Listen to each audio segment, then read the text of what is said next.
So, everybody hates Asda's new Just Essentials range, at least according to the news. With the launch of this new range, these have been criticised as being poverty markers. Supermarket owned brands are nothing new in the UK. Previous examples include Sainsbury's Basics and Tesco Everyday Value, but these ranges have been disappearing in favour of these, products that look like actual brands but are fake brands invented by the supermarkets. Supermarkets like Aldi have gone one step further to create outright knockoffs. Despite looking very similar to existing products, they come across as knockoff versions of brands you're likely very familiar with. Both of these are cheaper than the well-known brands. But now, outright plagiarism is largely accepted, and supermarket-owned brands are allegedly taking the piss. There are benefits to both.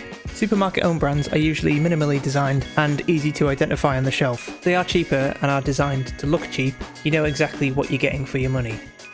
Rip-off brands look like actual brands but are disguised as rip-offs of well-known brands. And again, they're also cheaper but give a sense that they are more expensive due to their branding. The downside is they sort of blend in with what's already on the shelf. But the thinking behind this approach makes sense. Why spend more for a terrible lager when you can get a different product that largely looks the same and costs less and probably tastes even worse? This works in Aldi's favour. Their digestive biscuits look like a real brand, while Tesco has a version that uses the brandless packaging. Even though the Aldi one is a rip-off of the name brand, it feels more premium, but it's actually cheaper. So while McVitie's is ripped off by Bellman, Walls becomes Gianni's, Heinz becomes Bramwell's, Kellogg's is now Harvest Morn, Nutella is now Natoka? So why did Asda land themselves in hot water with this range? From what I've gathered, shoppers hate this design because they stand out too much. If you're walking around the supermarket with a trolley full of these products, it makes you look poor.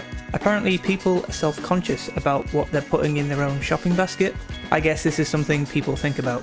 In recent years, the old Sainsbury's Basic range has been discontinued in favour of branded products. Which is a good move. The Basics range had some of the worst branding in the shops. These replacements bring their own products in line with Tesco, whose Everyday Value range were replaced with new brands. Asda's new range replaces the old Smart Price range, which actually gives Sainsbury's a run for its money on worse branding. The new range is very bright and easy to spot. This is obviously by design. The bright colour really stands out on the shelf. Despite the cardinal sin of using white text on a bright yellow background, yellow as a colour represents warmth, happiness, sunshine. Why else would a company like McDonald's use yellow for their own logo? This range aims to create a much more appealing, cheap alternative, and they've absolutely done this. They are way better than the old supermarket brands of the past. No doubt Asda are trying to capitalise on the cost of living crisis in the UK, with rising energy bills, inflation and supermarket price hikes. But yes, they do stand out in your trolley as well, and if shoppers do feel self-conscious about this, and if they think Asda really are taking the piss, the knockoff or fake brands would have been